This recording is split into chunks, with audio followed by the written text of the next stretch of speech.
ஜெயஸ்ரீ மாதாஜி அனைவருக்கும் அன்பார்ந்த மாலை வணக்கங்கள். இன்று டிசம்பர் 31 இந்த ஆண்டின் நிறைவு நாள், புதிய ஆண்டின் ஆரம்பம்.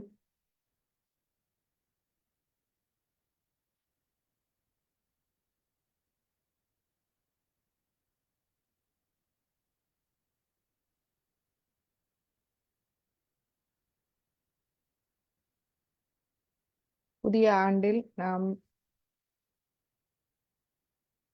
நமது ஆத்மாக்கு நன்மை தரக்கூடிய புதிய முடிவுகளை நாம் எடுத்து கொள்வோம்.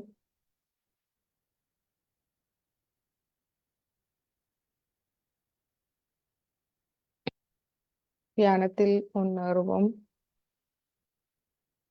தியானத்தில் முன்னேறுவதற்கு 2 முக்கிய விடயங்கள். ஒன்று தூய விருப்பம், அதுவே எமது குண்டலினி எண்ணெய் சக்தியாகும்.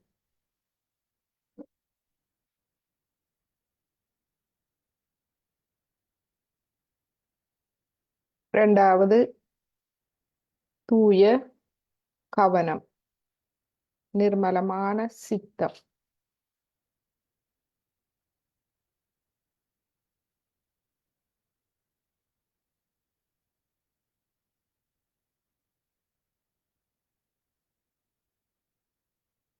இதுவே சட் ஷிட் ஆனந்தம், சத்தியம், தூய விருப்பம். அதாவது எமது விருப்பம் சத்தியத்தில் இருக்குமாயின் தூய விருப்பம், எமது சித்தம் தூய்மையடையும். சித்தம் தூய்மையடையும் போது நாம் அந்த அமைதி நிலை, ஆத்மாவின் அமைதி நிலை,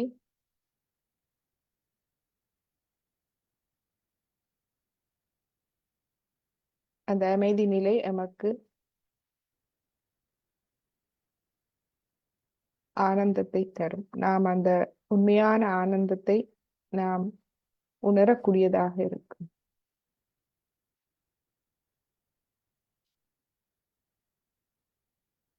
எனவே இந்த புது வருடத்தில் நாம் இந்த இரண்டையும் நினைவில் வைத்துக் கொள்வோம். எமது விருப்பம் தூய்மையாக இருக்க வேண்டும். அதுவே எமது குண்டலினி எண்ணெய் சக்தியாகும். எமது கவனம் தூய்மையாக இருக்க வேண்டும். தூய்மையான சித்தம்.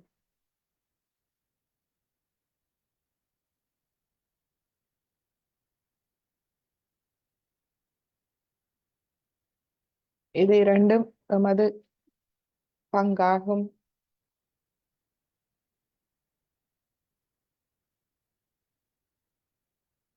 நாம் எமது பங்கை ஆற்றினால் மிகுதி தானாக நடைபெறும். எனவே இன்று அதை குறித்து நாம் தியானிப்போம்.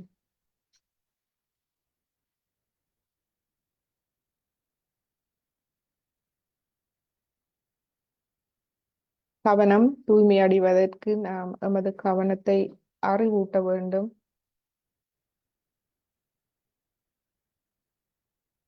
கவனம் புரிந்து கொள்ள வேண்டும். எங்கும் அலைந்து திரிவதில் எந்த விதமான பிரயோசனமும் இல்லை. விவேக புத்தி, சாதுரிய புத்தி எமது கவனத்தை நாம் எமது ஆத்மாவில் கொண்டு வருவது. எமது ஆத்மாவுக்கு நாம் எமது கவனத்தை கொண்டு வர எமது தெய்வீக குருவும் தெய்வீக அன்னையுமான ஸ்ரீ மாதாஜியின் உதவியை நாம் எப்பொழுதும் நாடலாம். அவருடைய பாதங்களை நாம் எமது கவனத்தால் திருக பற்றி பிடித்துக் கொள்வோம்.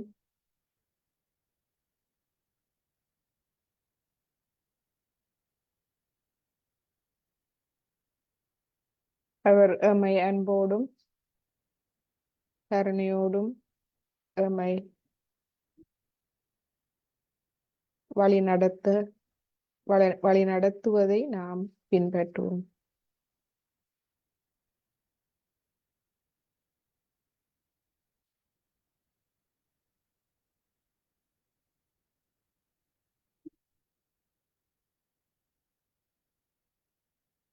இதற்கு நாம் எப்பொழுதும் விழிப்புணர்வோடு இருக்க வேண்டும்.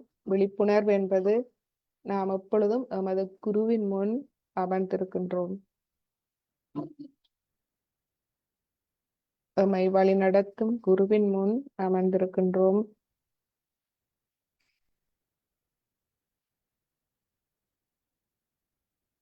தெய்வீக சக்தி, இந்த தெய்வீக அன்பு எங்கும் நிறைந்திருக்கின்றது. இந்த பிரபஞ்சம் முழுவதும் மற்றும் எமக்குள்ளும் இருக்கின்றது. இந்த விழிப்புணர்வோடு நாம் இன்றைய தியானத்தை ஆரம்பிப்போம்.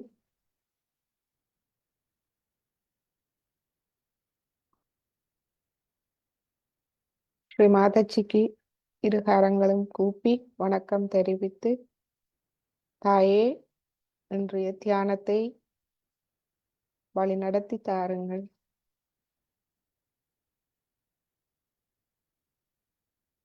இரு கைகளையும் மடியில் வைத்து கவனத்தை தலை உச்சியில் வைத்து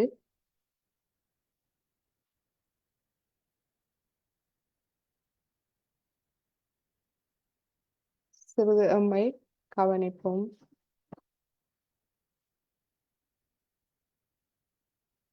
கவனம் எங்கிருக்கின்றது?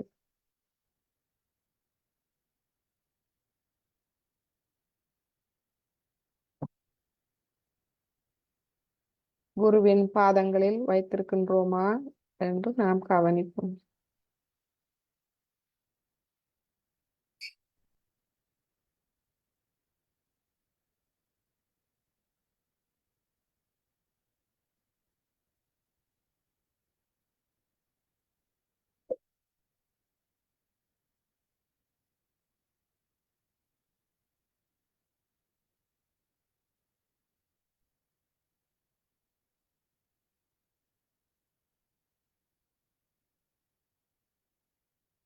இரு கைகள் 10 விரல் நுனிகள், உள்ளம் கை அவதானிப்போம்.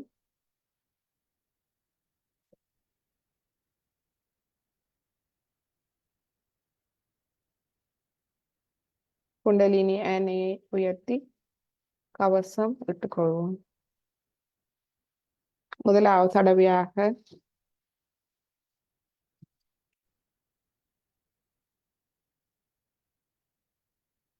இரண்டாவது தடவை,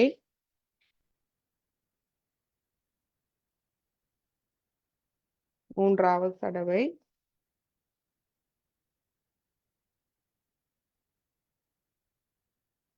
இப்பொழுது கவசம் இட்டுக்கொள்வோம். மூலாதாரம்,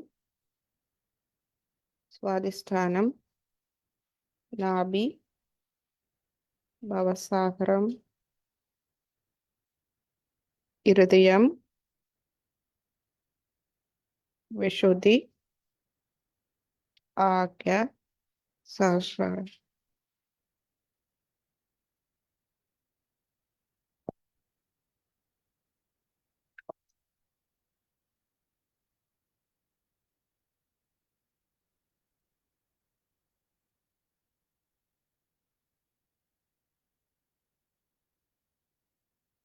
இன்று நாம் நமது நாடிகளை சிறிது தூய்மைப்படுத்திக் கொள்வோம். இடது நாடியில் இடது கையில் கவனத்தை போடுவோம். 5 விரல் நுனிகளின் நிலையை அவதானிப்போம். வலது கையை பூமி மாதாவில் வைப்போம்.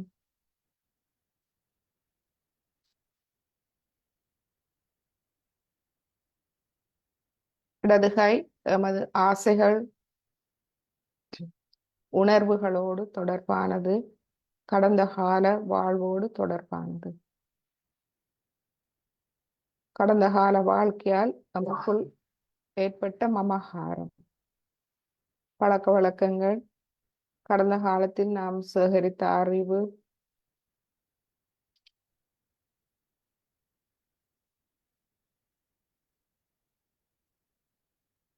அனைத்தும் மமகாரமாக எமது தலையில் உட்கார்ந்திருக்கின்றது. மனக்கட்டுப்பாடுகள், சில மனக்கட்டுப்பாடுகள் நமக்கு ஒழுக்கத்தை தரவல்லவை. சில மனக்கட்டுப்பாடுகள் நமது ஆத்ம முன்னேற்றத்துக்கு தடையாக இருப்பவை.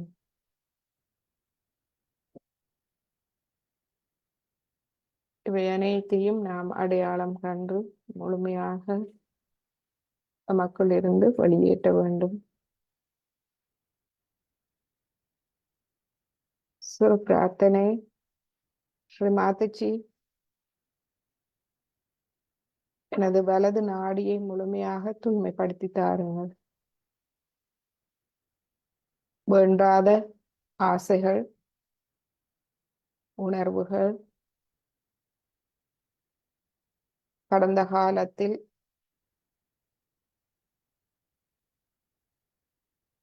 நான் பெற்றுக்கொண்ட பழக்க வழக்கங்கள், அழிவுகரமான பழக்க வழக்கங்கள், தேவையற்ற மனக்கட்டுப்பாடுகள், தேவையில்லாத அறிவு அனைத்தையும் முழுமையாக பூமி மாதாவால் அகற்றி விடுங்கள்.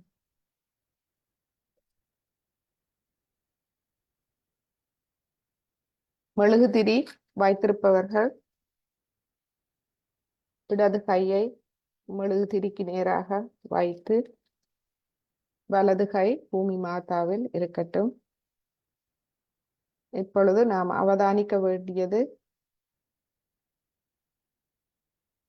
எமது இடது கை முழுவதுமாக, உள்ளம் கை 5 விரல்கள் முழுவதுமாக ஒளிபடுமாறு நாம் நமது கையை மெழுகுதிரி அந்த வெளிச்சத்துக்கு கிட்ட வைத்துக் கொள்வோம்.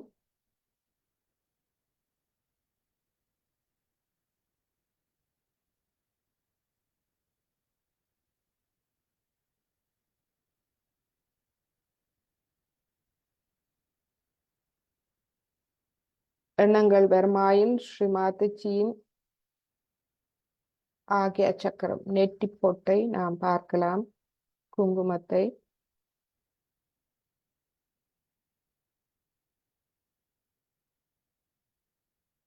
மற்றும்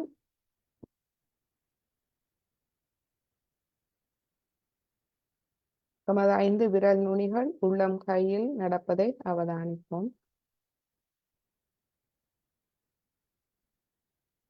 தலை உச்சியிலும் கவனத்தை வைப்போம்.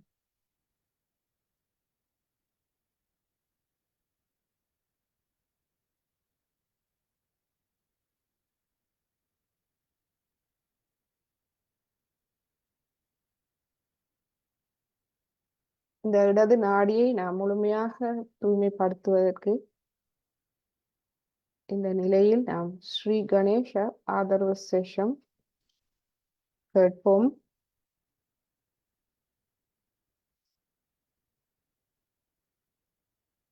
நமது முழு கவனமும் ஸ்ரீ கணேஷ் ஆதரவு சேஷம். அது கேட்கும் போது நமது சாஸ்திராரம் வழியாக நாம் கேட்போம். அதே நேரம் நமக்குள் நடைபெறும் மாற்றங்கள் அது தானாக நாம் அதை நடைபெற விட்டு விடுவோம்.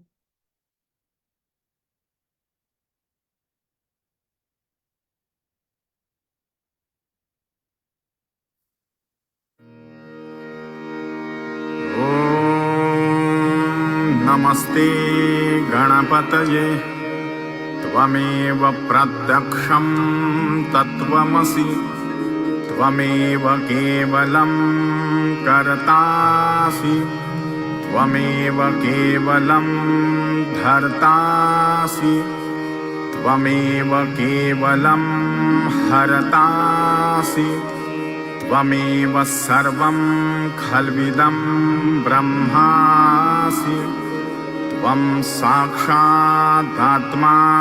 नित्यं ऋतं वच्मि सत्यं वच्मि अवत्वं माम् अववक्तारम् अवश्रोतारम् अवदातारम् अवधातारम् अवानुचानमवशिष्यम् अवपश्चात्तात् अवपुरस्तात् अवोत्तरात्तात् अवदक्षिणात्तात् अवचोर्ध्वात्तात् अवाधरात्तात् सर्वतो मां पाहि पाहि समन्तात् त्वं वाङ्मयस्त्वं चिन्मयः त्वम् आनन्दमयस्त्वं ब्रह्ममयः त्वं सच्चिदानन्दाद्वितीयोऽसि त्वं प्रत्यक्षं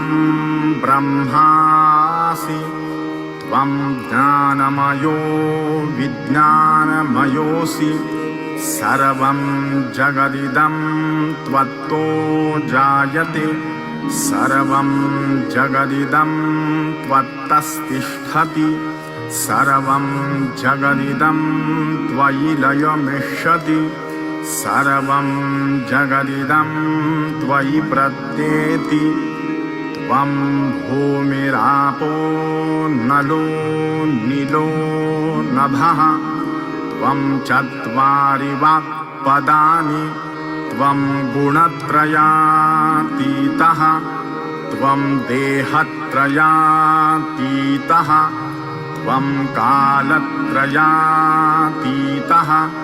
त्वं मूलाधारस्थितोऽसि नित्यं त्वं शक्तित्रयात्मकः त्वां योगिनो ध्यायन्ति नित्यं त्वं ब्रह्मा त्वं विष्णुः त्वं रुद्रस्त्वम् इन्द्रस्त्वम् अग्निस्त्वं वायुस्त्वं सूर्यस्त्वं चन्द्रमास्त्वं ब्रह्मभूर्भुवः स्वरो गणादीं पूर्वमुच्चार्य वर्णादीं तदनन्तरम् अनुस्वारः परतरः अर्धेन्दुलसितं तारेण रुद्धं एतत्तव मनुस्वरूपं गकारः पूर्वरूपम् अकारो मध्यमरूपम् अनुस्वारश्चान्त्यरूपम् बिन्दुरुत्तररूपम् नादः सन्धानं संहिता सन्धिः स्वैषा गणेशविद्या गणकऋषिः निजृद्गायत्री छन्दः गणपतिर्देवता ॐ गं गणपतये नमः एकदन्ताय विद्महे वक्रतुण्डाय धीमहि तन्नो दन्ती प्रचोदयात् एकदन्तं चतुरहस्तं पाशमङ्कुशधारिणं रदं च वरदं हस्तैर्बिभ्राणं मूषकध्वजं रक्तं लम्बोदरं शूर्पकर्णकं रक्तवाससं रक्तगन्धानुलिप्ताङ्गं रक्तपुष्पैः सुपूजितं भक्तानुकम्पिनं देवं जगत्कारणमच्युतम् आविर्भूतं च सृष्ट्यादौ प्रकृतेः पुरुषात् परम् एवं ध्यायति यो नित्यं स योगी योगिनां वरः नमो व्रातपतये नमो गणपतये नमः प्रमथपतये नमस्ते अस्तु लम्बोदरायैकदन्ताय विघ्ननाशिने शिवसुताय श्रीवरदमूर्तये नमो नमः। साक्षात् श्री आदिशक्ति माताजी श्री निर्मला देवी नमो नमः।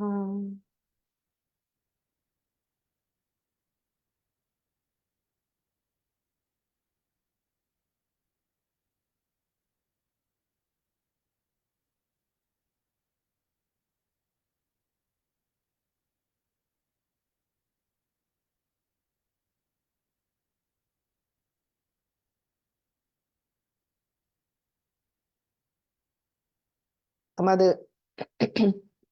இடது நாடி முழுவதும் தூய விருப்பமாகும்.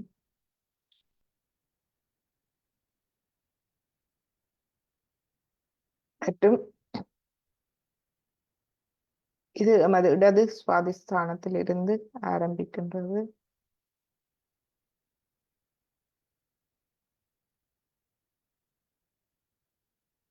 எனவே இப்பொழுது நாம் எமது இடது கையை மடியில் வைத்து வலது கையை எமது இடது சுவாதிஸ்தானத்தில் வைப்போம்.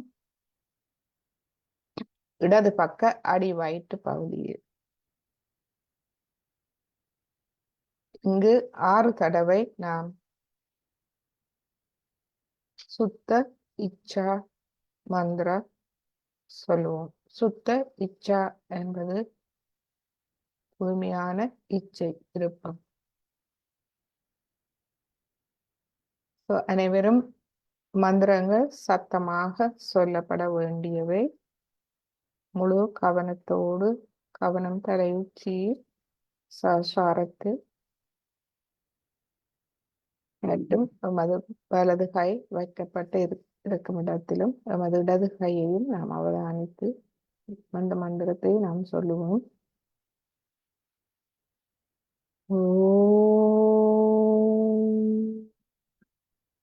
त्वमेव साक्षात् श्री शुद्ध इच्छा साक्षात् श्री आदिशक्ति माताजी श्री निर्मला देवी नमो नमः।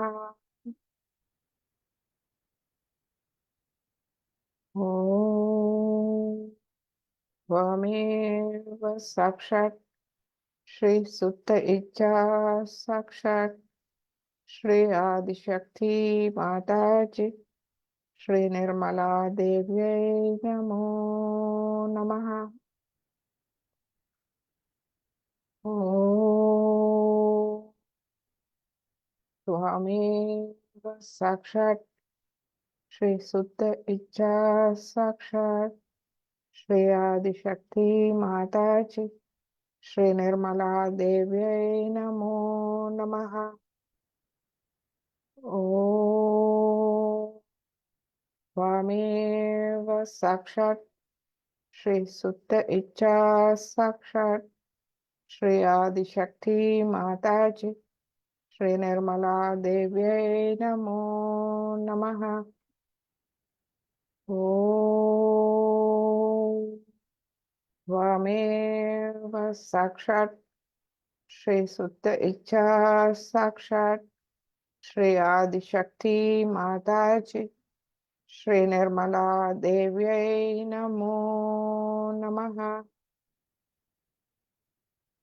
ॐ त्वमेव साक्षात् श्री सुत इच्छा साक्षात् श्री आदिशक्ति माताजी श्री निर्मला देव्यै नमो नमः।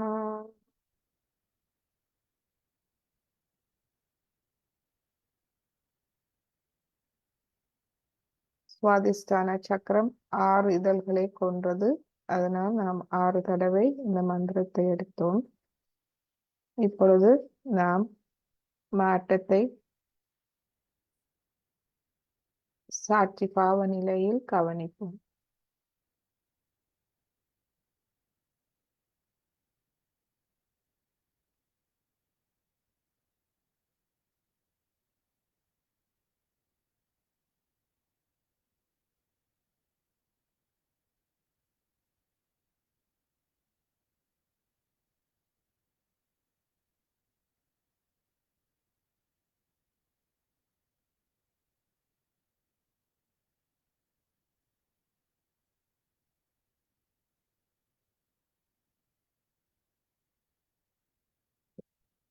நமது சஹஸ்ராரம் உச்சம் தலை, இடது கை 5 விரல் நுனிகள், உள்ளம் கை.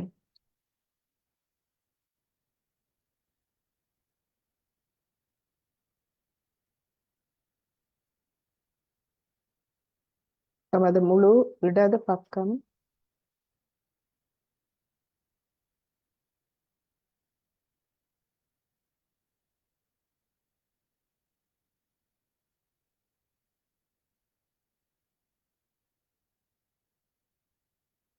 இப்பொழுது நமது வலது கையை மடிக்கு கொண்டு வருவோம். இப்பொழுது உப்பு நீர் தயாராக வைத்திருப்பவர்கள் உப்பு நீரில் கால்களை வைப்போம்.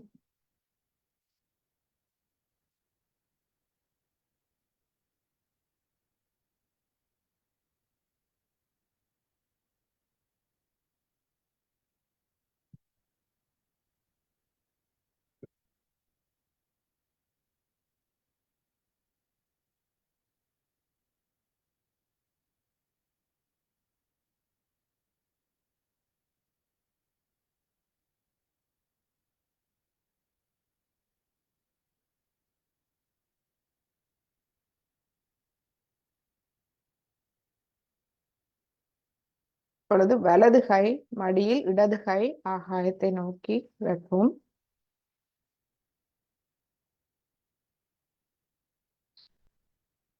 நமது வலது நாடி நமது மன உடல் தொழிற்பாடுகளோடு தொடர்புடையது மற்றும் நமது எதிர்காலத்தை குறிப்பது.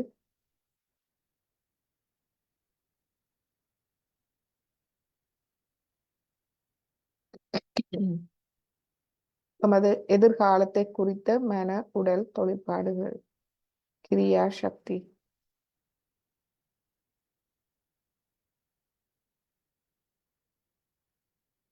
எதிர்காலத்தை பற்றி நாம் பாதுகாப்பாக உணர வேண்டும். இல்லாவிடில் நமது மன உடல் தொழிற்பாடுகள் சரியாக இருக்காது. நாம் பயம், கவலைகளால் சமநிலையற்ற செயல்பாடுகளில் இறங்குவோம். அகங்காரம், கோபம், பிரச்சனைகள் என்பன வந்து சேர்கின்றது. எனவே நாம் ஸ்ரீ மாதாஜியை கேட்போம். ஸ்ரீ மாதாஜி, நமது வலது நாடியை முழுமையாக தூய்மைப்படுத்தி தாருங்கள்.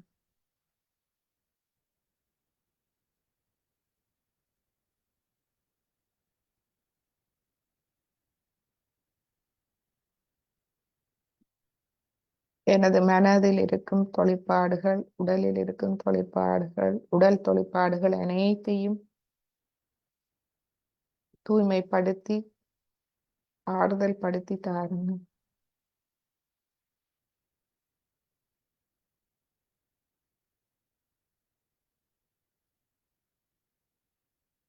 நான் என்ற அகங்காரம்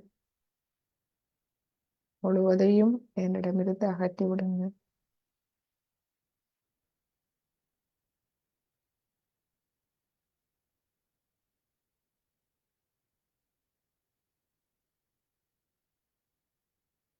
எனக்குள் இருக்கும் கோபம், கவலைகள், மன அழுத்தம் அனைத்தையும் முழுமையாக அகற்றி விடுங்கள்.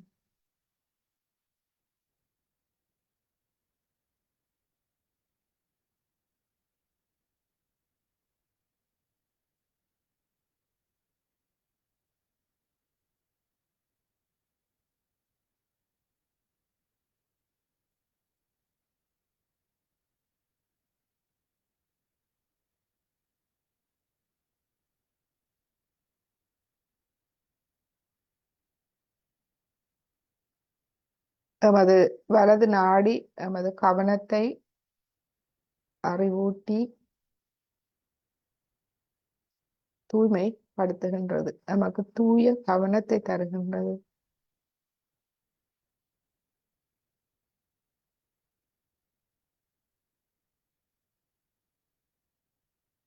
நிர்மல சித்தத்தை தருகின்றது.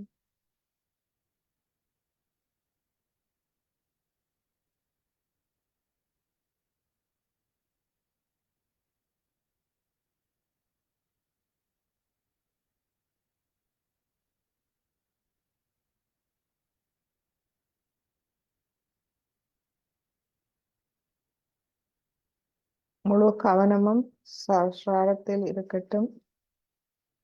வலது உள்ளம் கை, வலது 5 விரல்கள் நுனி மற்றும் இடது கை ஆகாயத்தை நோக்கி.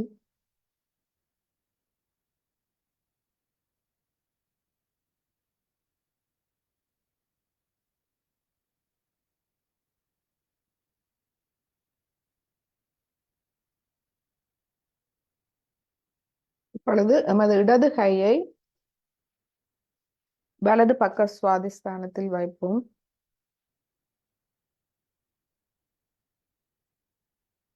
தூய்மையான கவனம், நிர்மல சித்தம். 6 தடவை நிர்மல சித்த மந்திரம் எடுப்போம். ஒவ்வொரு தடவையும் மந்திரம் கூறிய பின்பு நாம் அமைதியாக நடப்பதை அவதானிக்க வேண்டும். ஓம் त्वमेव साक्षात् श्री निर्मला चित्ता साक्षात् श्री आदिशक्ति माताजी श्री निर्मला देव्यै नमो नमः.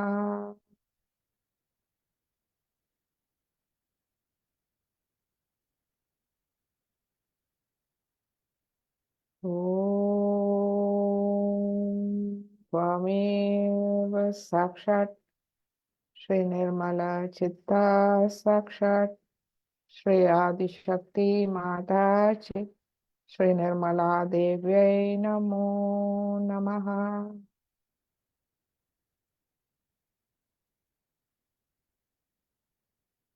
ओम त्वमेव साक्षात् ஸ்ரீ நிர்மலா சித்தா சாக்ஷாத் ஸ்ரீ ஆதிசக்தி மாதாஜி ஸ்ரீ நிர்மலா தேவியை நமோ நமः.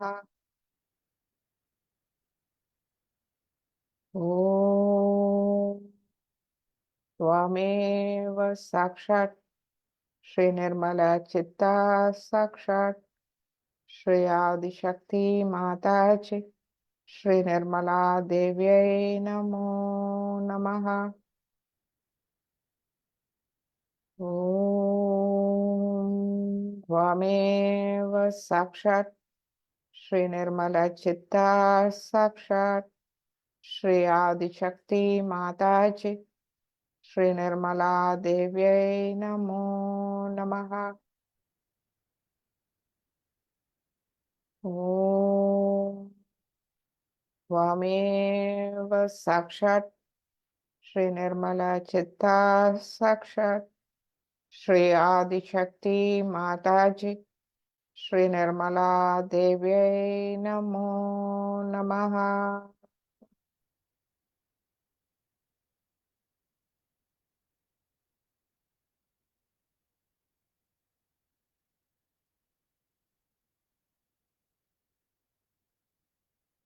நமது சசாரம் தளர்வடைவதை நாம் காணலாம்.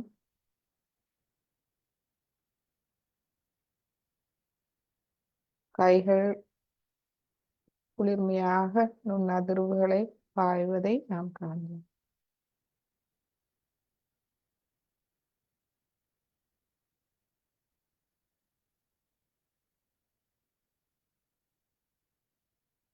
இப்பொழுது இடது கையை நாம் அடிக்கு கொண்டு வருவோம். நடு நாடிக்கு நமது கவனத்தை கொண்டு வருவோம். ஸ்ரீ மாதாஜி.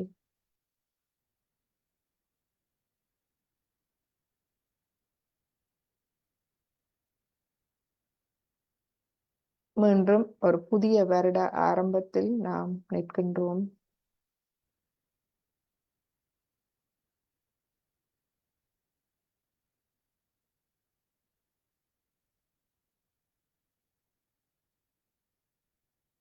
எமது ஆத்மாக்கு எதிரான எமது கடந்த கால வாழ்வு, எதிர்காலத்தை பற்றிய சிந்தனைகள் அனைத்தையும் முழுமையாக எம்மிடமிருந்து அகற்றி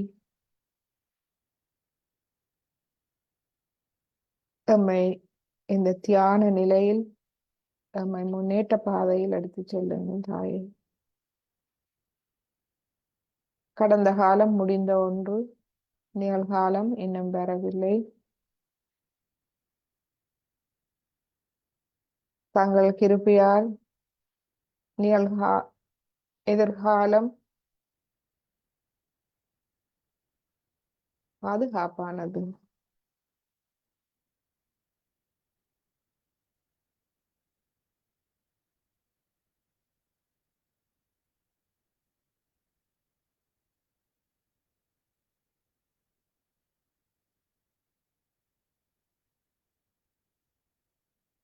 மாதாஜி எமக்கு ஆத்ம விழிப்புணர்வு தந்தமைக்கு எமது இதயபூர்வமான நன்றிகள் தாயே.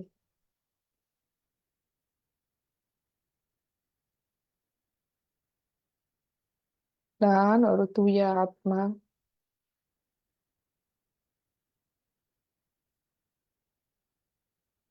பரம்பொருளின் ஓர் அங்கமாவேன்.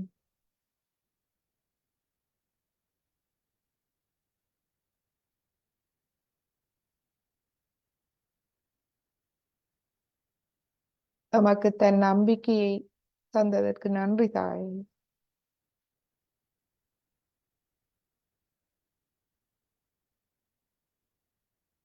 அறிவுபூர்வமான இறை நம்பிக்கையை தந்ததற்கு நன்றி தாயே. இதனால் முழுமையாக எமது எதிர்கால வாழ்வு பாதுகாப்பானது. மாதாஜி, எமது அகங்காரம், மமகாரம் அனைத்தையும் தங்கள் பாதங்களில் சரணடைகின்றோம். எமக்கு எண்ணங்களை தந்து எம்மை பிழையாக வழி நடத்தும் எமது அகங்காரம் மமகாரம் இரண்டையும் முழுமையாக ஏற்று எம்மை ஆத்ம முன்னேற்ற பாதையில் எடுத்துச் செல்லுங்கள் தாயே.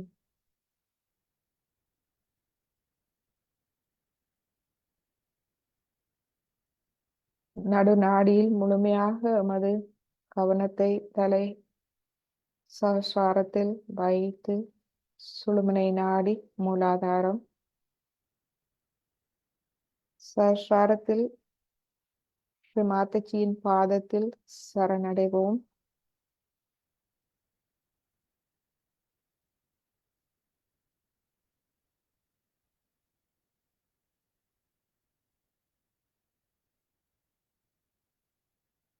நிர்விசார சமாதி மந்திரத்தை சொல்லுவோம். எமது மனதில் எந்த விதமான விசாரங்களும் இல்லாத அமைதியான விழிப்பு நிலை, தியான நிலை. வேண்டி இந்த மந்திரத்தை சொல்லுவோம். ஓம் துவாமேவ சாக்ஷாத் ஸ்ரீ நிர்விசாரா சமாதி சாக்ஷாத் ஸ்ரீ ஆதிசக்தி மாதாஜி ஸ்ரீ நிர்மலா தேவியை நமோ நமஹ.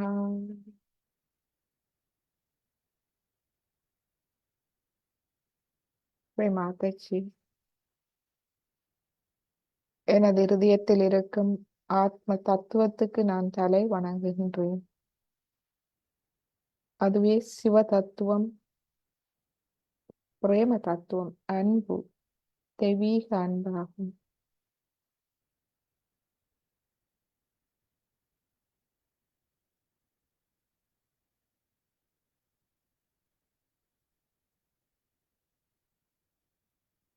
எனது தியான நிலைக்கு நான் தலை வணங்குகின்றேன். இந்த தியான நிலையே எனக்கு பாதுகாப்பான நிலை. என்னை முழுமையாக தெய்வீகத்தோடு இணைக்கும் நிலை.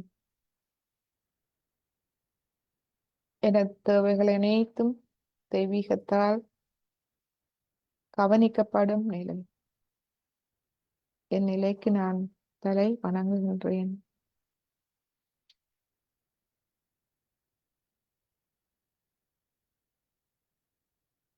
இந்நிலையிலிருந்து என்னை ஒரு படி மேல் எடுத்துச் செல்லுங்கள் தாயே. நிர்விகல்ப சமாதி நிலைக்கு, எந்த சந்தேகங்களும் இல்லாத நிலைக்கு, என்னில் எந்த சந்தேகமும் இல்லை.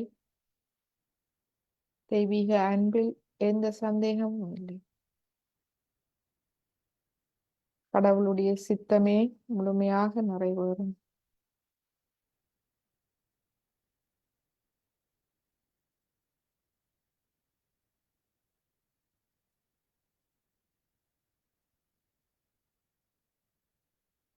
தெய்வீகம் என்னை முழுமையாக பார்த்து கொள்கின்றது.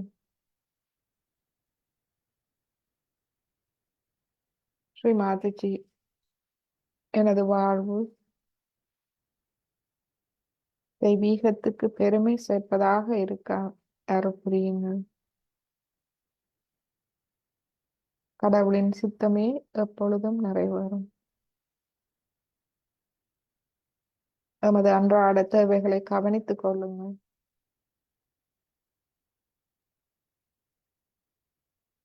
நாம் மற்றவர்களின் அத்துமீறலை மன்னிப்பது போல் எமது அத்துமீறல்கள் அனைத்தையும் மன்னித்து விடுங்கள்.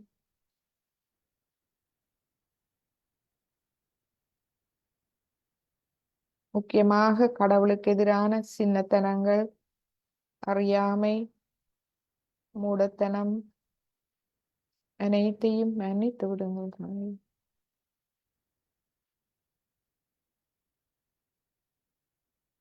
தம்மை இந்த உலக சலனங்களுக்கு ஆளாகாமல் இருக்கவும் தீய சக்திகளில் இருந்தும் நம்மை பாதுகாத்தருளும்.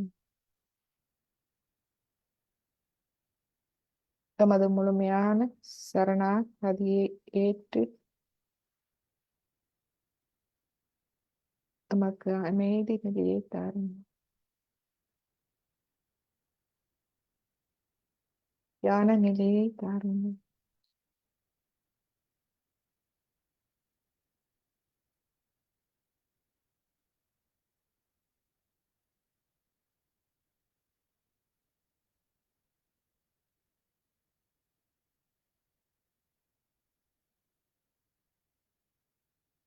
இந்த தியான நிலையில் நாம் இன்று அமைதியான நிலையில் ஒரு சிறிது நேரம், ஒரு 5 நிமிடம் இருப்போம். நாம் கவனிக்க வேண்டியது தலை உச்சியில் ஸ்ரீ மாதாஜியின் பாதங்கள், இரு உள்ளங்கைகள், 10 விரல் நுனிகள்.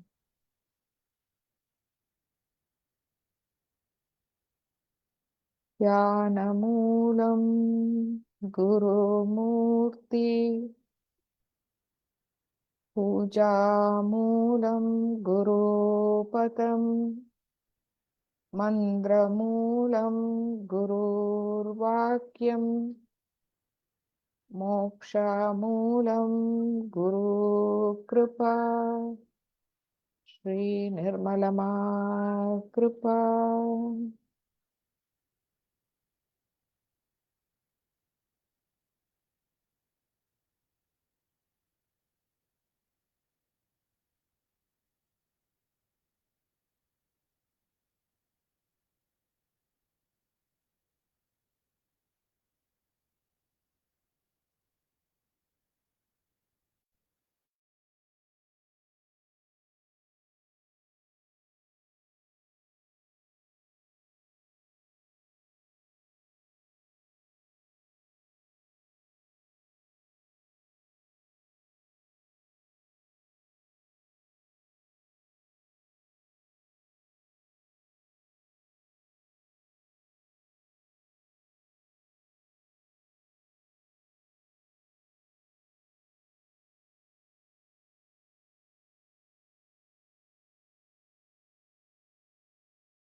இந்த அமைதி நிலையில் நாம் ஸ்ரீ மாதாஜியின் ஒரு அருள் உரையை கேட்போம். இந்த அருள் உரை நமது புது வருடத்துக்கான அறிவுரையாக நாம் எடுத்துக்கொள்வோம்.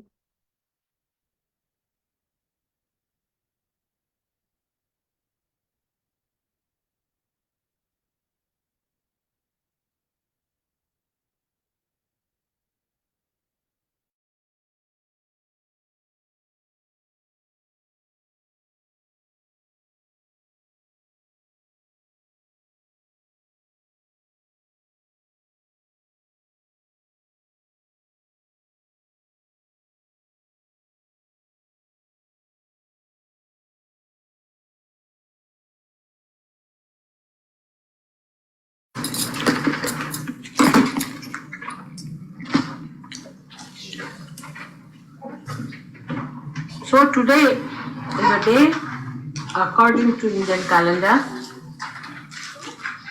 called as Parivartani Ekadashi. Now today is the 11th day of the moon. 11th day is Ekadashi.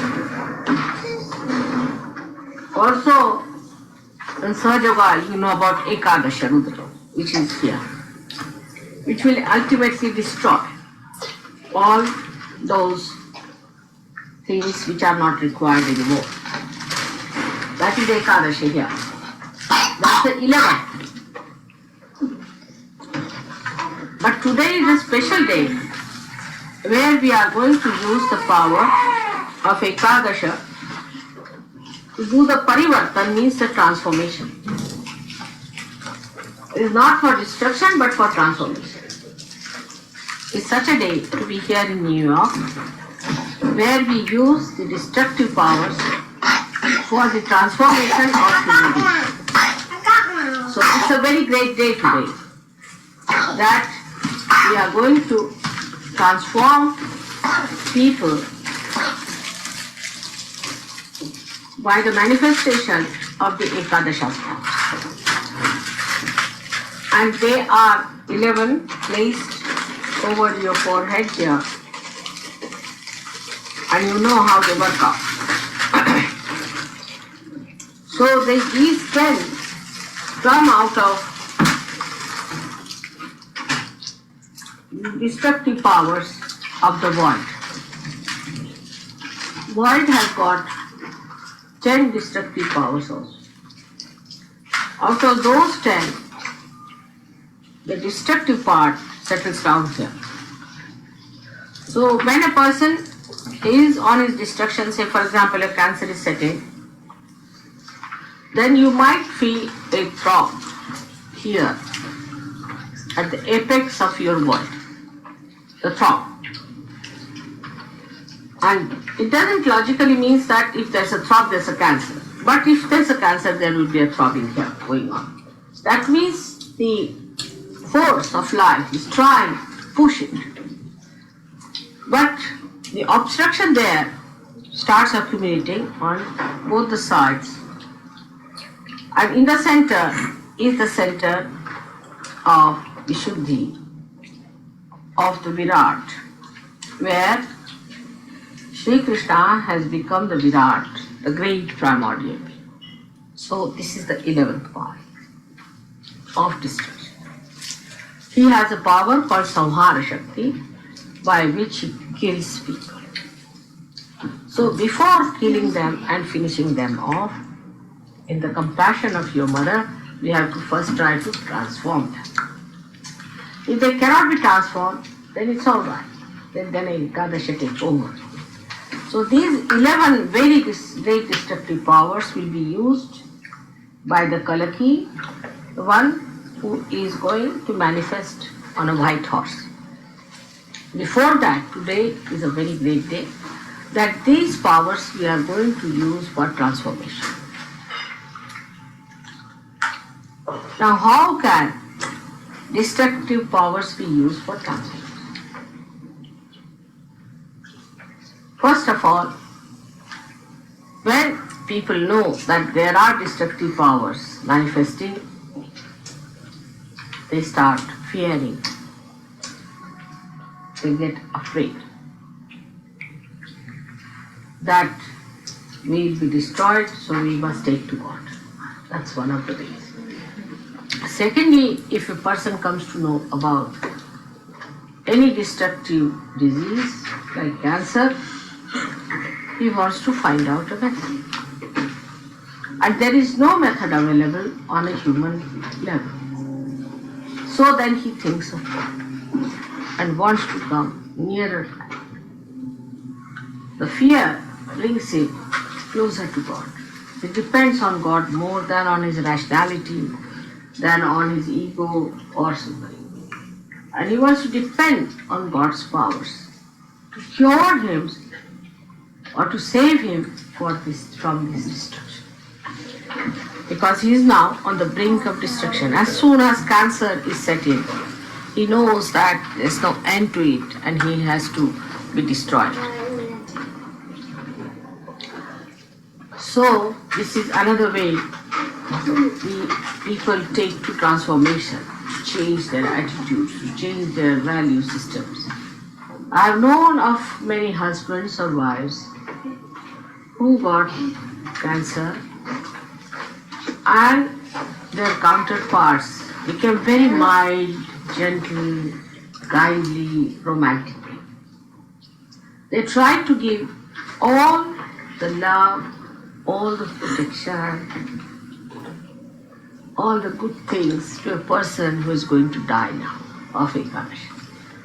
So a kind of a transforming temperament starts coming in a man, that he sees that the person with whom he has lived all his life is now going to be no more.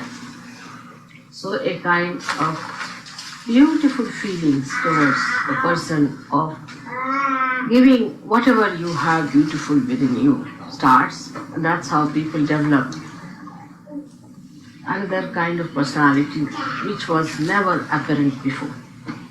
So all the harshness and the aggressiveness drops out and all the sweetness starts pouring in. So the compassion in a man is awakened, by which he gets transformed. Many people who lost their relations, kith and kin, become much more gentle, kindlier, because Ekadasha has expressed its awe. And also another kind of a fear comes into the mind of the people, that tomorrow this can happen to me also. So I must do something about it. So at this time, Sahaja Yoga helps them a lot. They come to Sahaja Yoga because such an emergency is created within themselves. And thus they are rushed for their transformation to Sahaja Yoga. But there's another subtler way this destructive force helps us. By destroying all that is negative within us. Because unless and until that negative is destroyed within us, we cannot become people who can enter into the kingdom of God. We have our ego, we have our superego, and both can be represented here.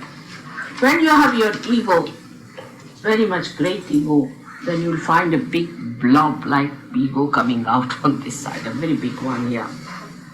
Or if you have a superego, you can see another big thing jetting out on the brain here. So on both the sides, you might get both the things if both the sympathetic are overactive. If you are not a very collective person, also you might get a blob here. So you might get all the things filled up with your ego, superego, and this Virata's center again, blown up. In a way that a person develops a face like a monster sometimes. This portion becomes too big, thick, jutting out. There's a character I've seen like that. I think it is Frankenstein or someone. Is it? Yeah, Frankenstein. Yes, that has come from the unconscious, Frankenstein character. It's all this is swollen up, jutting out, and this place like that. That's really the one that happens to human beings when he becomes a devil himself.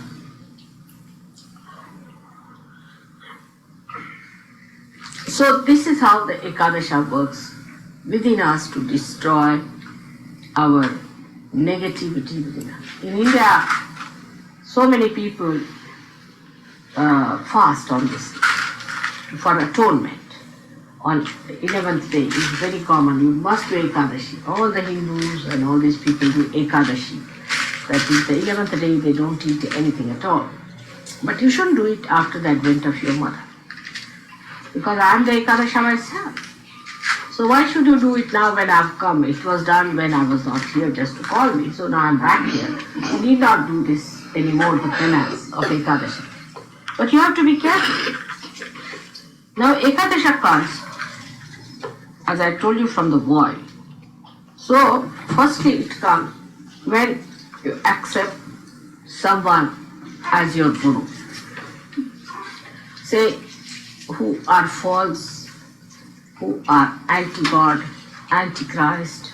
So you develop a kind of a thickness on this side when it is the person whom you are worshipping as a guru or respecting as a guru, who is a guru to you, who is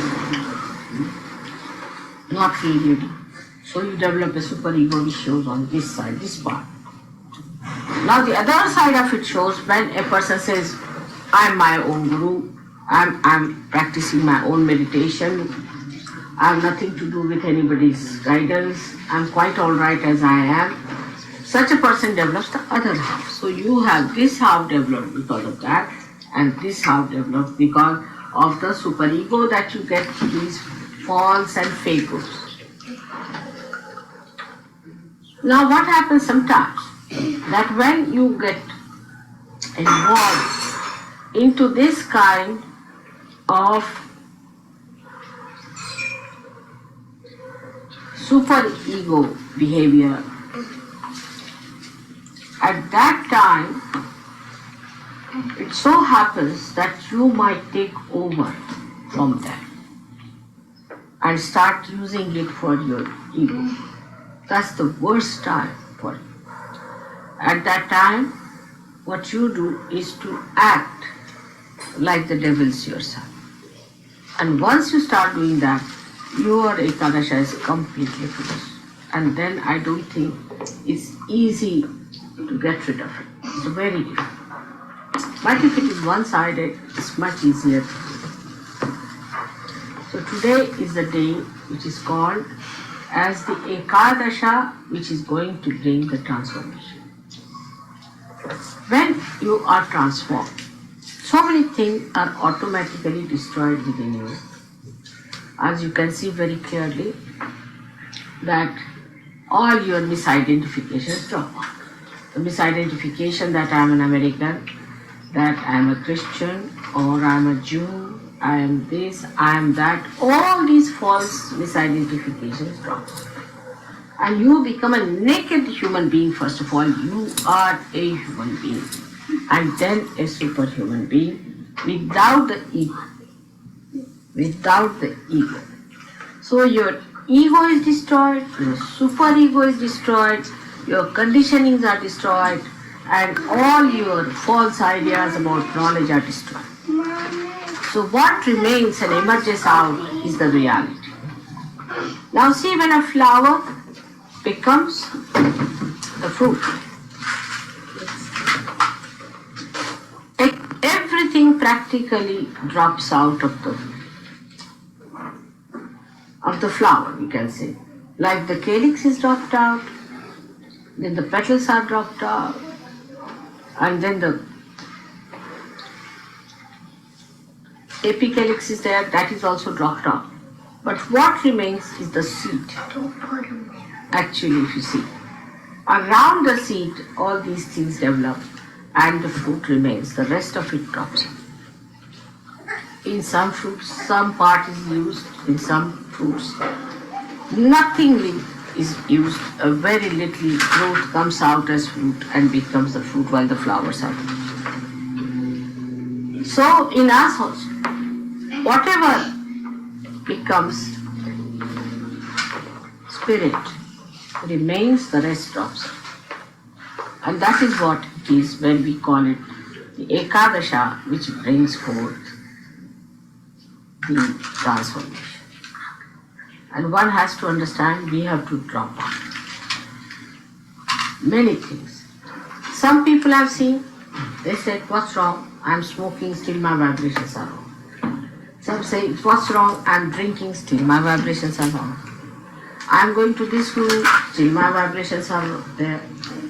I'm having the same type of licentious life, still my vibrations are there. Now it goes a very long way. The vibrations are still there. But suddenly they stop and you find you are out of bounds. You are thrown out completely. But you do not feel how you are thrown out. Gradually you find with a tangent you go out. And so one has to be careful about that. So within us lies a force which is centrifugal and a force that is centrifugal. So Ekadasha's force is centrifugal by which we are thrown out. Sahaja Yoga doesn't fall onto anybody's feet, doesn't request anyone, it doesn't flatter anyone. If you want to be there, you have to be positively there. And if you don't want to be there, it throws you much faster than what you want. That's the trouble with Sahaja Yoga is. And this is the loophole of the Sahaja Yoga, which I must tell you as a mother, that it's very anxious to throw you up. I'll tell you, when Christine, just now she told me also, got engaged to Michael, half of them were thrown out because they had a conception that you must have a romance before marriage. Without a romance, if you have a marriage, then there should be no marriage. I don't know on what conception it is based. But if you have the romance before the marriage, what's the fun of having the marriage? I mean, it's like if you have to give somebody a present, you hide it, you say keep it to that date, and then give the surprise to the children. In the same way, if you have the romance already done, what's the marriage? What's the celebration for? It's absolutely illogical. There is no romance in such cases. Actually, you have seen that after the romance, the marriage and the divorce. It's always like that. Because you become stale and you find the romance you had before marriage was something, a fantasy that has dropped out. And now, after marriage, there is nothing left to enjoy. So you are fed up and next month you are in the divorce house. But the marriages that take place without the romance, kept all reserved for a particular day. Just for that day when you are going to have the real romance and real feeling of oneness. Everything. In India it's a very big thing. You see, the first night of the marriage. And that's why our marriages last. You know, I would say I'm an old woman of 60 years, my husband 63 years, and you can see how romantic he is still. You see, the romance never finishes. Because it starts on an auspicious day, with the sanction of the collectivity, everybody taking interest in that romance. It is such a big thing to be married, all the people enjoying the marriage and enjoy. Would you like some fruit butter? Would you like some fruit butter? No, that's it. So now, this kind of thing when happens to the people who are Western people, think romance is very important. But I don't think one can learn anything from the marriage system of the Western people, because all their marriage system is absolutely in a dwindling down. There's nothing to be learned from them as far as that. We can learn many other things. For example, we can learn how to operate a camera. But to operate a marriage is better you learn from Indians. They have a very solid system of marriage. First of all, the way they are trained from childhood, how to make a marriage successful. Such a lot of importance is given. Then without the horoscope, they will not marry.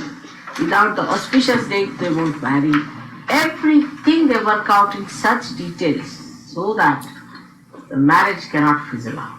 Moreover, it is worked in such a collective way. For example, supposing my husband wants to trouble me, say for example.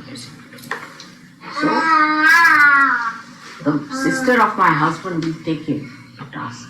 Everybody can interfere if they try to do anything but against the marriage. Everyone in the family will be after the person who tries to break the marriage. And so everyone knows that I'll be left high and dry, you see, if I have a divorce. Nobody has place in the society. But in England, when we went first, we were shocked. They had no shame about this. I'm already divorced twice, and this is the fourth woman I'm living with. So shocking for us, oh God. To us, a divorce means worse than leprosy. Why are you divorced? What's the problem? How can you be divorced? Such an auspicious thing is the marriage. Such a blessing it is. It is God blessed. How can you do it? It's such a big fall. And that's how it works out. And in no way we are less than you people as married, because we can produce much more children than you can produce. And children only want to be born in India, not anywhere else. You will be surprised. That's the problem we are facing. Our population problem comes from the point that the marriages are so successful, the people are so peaceful, that children hate to be married in nightmares of New York. Naturally, because you don't know where will be the mother tomorrow and where will be the father. Now we are blamed for a high rate of fertility, but what to do? Children don't listen. They don't want to go to all such places where there's no stability for them to exist. Especially the realized children, if they are of a very high quality, they do. I mean, they have to be like daredevils to get into this thing, so they may try. Or maybe the real devils take advantage of it. But normally, people who want peace in life, who want joy in life, and the love of their parents want to be born in it. And that's why recently you'll find that India is growing so fast in population that we don't know what to do. So this marriage system came in, which shocked them because they couldn't understand there has to be a romance and this and that. Now the more understanding of Ekadasha should be there, that we should not allow it to be built within us in any way, because these are self-destroying things. It starts with doubting. When you start doubting Sahaja, the build-up starts. And the doubting starts building up throughout the Medha. Is the plate here, you see. And it can become a thick, big plate there. Like today I saw that lady saying, touch wood. You see, touch wood means this wood. You see, touch wood means there should be no wood here anymore, you see. Or we can say touch stone. If you say something like a bragging, you say, no, touch wood. I am not meaning that. I mean, people are quite conscious. Unconsciously they say, but they are quite conscious not to say something that would sort of give an idea of boastful nature or something bragging or something big, so that it will go wrong. So they say, touch wood, this is the wood. You say Ekadasha, they do. So we are quite conscious of this force building within us, and now we have to be conscious that this force is going to transform. So today we are going to pray that this force has to transform America through its capacity to frighten people so that they come to Sahaja. Because when things have reached this stage of ego, then when people say, what's wrong? Like in England, when I started talking first, they said, this is Victorian woman out of date, absolutely useless. So I said, all right, I don't say anything, but you will have such diseases that you'll have to come back. That was the time they passed the law that homosexuality should be allowed, permissiveness should be allowed, and all these things should be allowed. And now you have it. You have it now here, already operating. Now the AIDS have given the fear of the Ekadasha. Now have it. What's wrong? What about that? So this awe and this fear is very important. It's an extremely important thing that we must have the awe and the fear that God is Almighty and we are nothing before. Here we have to remember that we are part and parcel of that God and that we have to awaken ourselves to the consciousness that He is the whole and we have become one with the whole. That's how we are going to overcome our Ekadasha. So today I bless you all with the power of Ekadasha, which is going to transform. May God bless you all in your work, which you are trying to do for the good of Americans. It is your responsibility to save America. You know it is a Vishuddhi Chakra and all the responsibility of Sahaja Yoga rests on Vishuddhi Chakra. So how important it is that the transformation is to take place. Unless and until the transformation comes in, you will see it will not work. You cannot talk to people, you cannot communicate with them. So you must pray that transformation process must start, must trigger and must gallop and must go on spreading like wildfire. This should be our prayer today. May God bless you.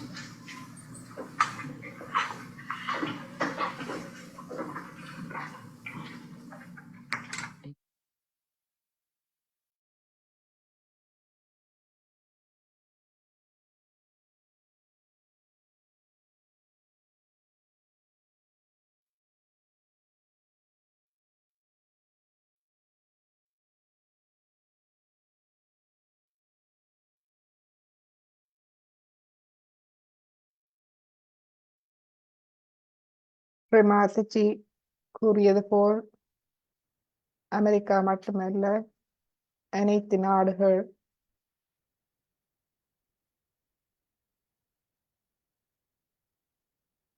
நாடுகளிலும் இந்த மாற்றம் நிகழ நாம் பிரார்த்திப்போம்.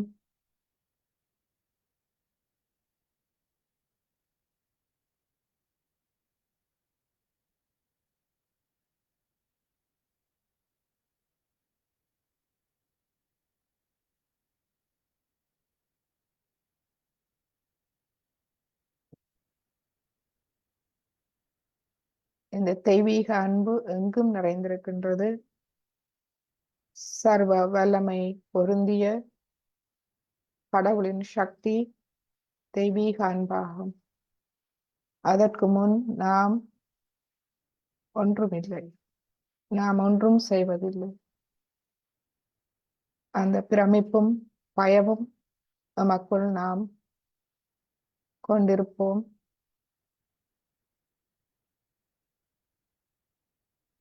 இதை மற்றவர்களும்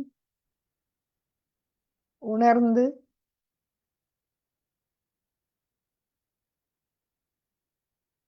பெருமளவில் ஒரு மாற்றம் ஏற்பட நாம் பிரார்த்திப்போம்.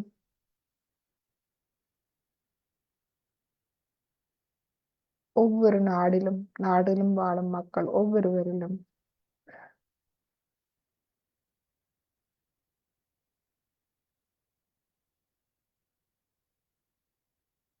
எல்லாம் வல்ல இறை சக்தி, அந்த தெய்வீக அன்பு, அதனுடைய பிரமிப்பு மற்றும் ஒரு பய பக்தி, இந்த பயம் பக்தியோடு கூடியது. இது நமக்கு இருந்து விட்டால் நாம் சரியான வழியில் செல்வோம். எனவே அதை அருளுமாறு சுமாத்த செய்தியபூர்வமாக வேண்டி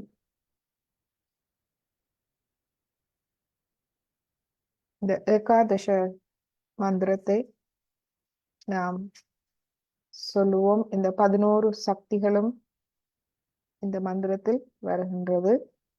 முதலில் முழு மந்திரம் நாம் சொல்லுவோம். ஓம் त्वमेव साक्षात् श्री एकादश रुद्रा साक्षात् श्री आदिशक्ति माताजी श्री निर्मला देव्यै नमो नमः.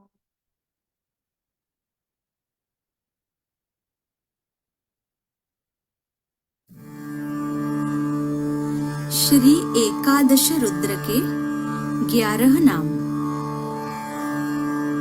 ओम श्री महाहनुमते नमो नमः.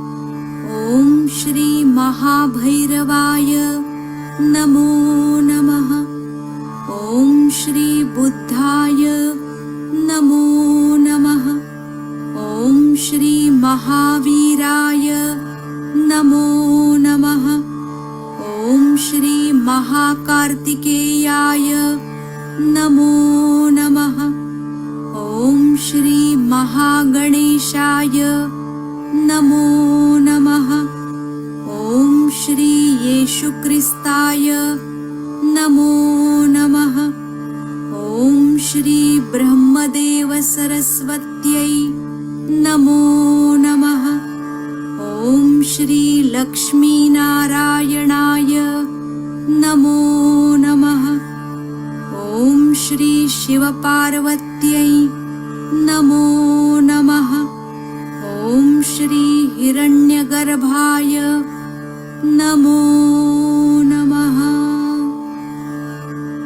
साक्षात् श्री आदिशक्ति माताजी श्री निर्मला देव्यै नमो नमः.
ஒரு சிறிது நேரம் நாம் அமைதியான தியானத்தில் இருப்போம். முழு கவனமும் சசாரத்தில்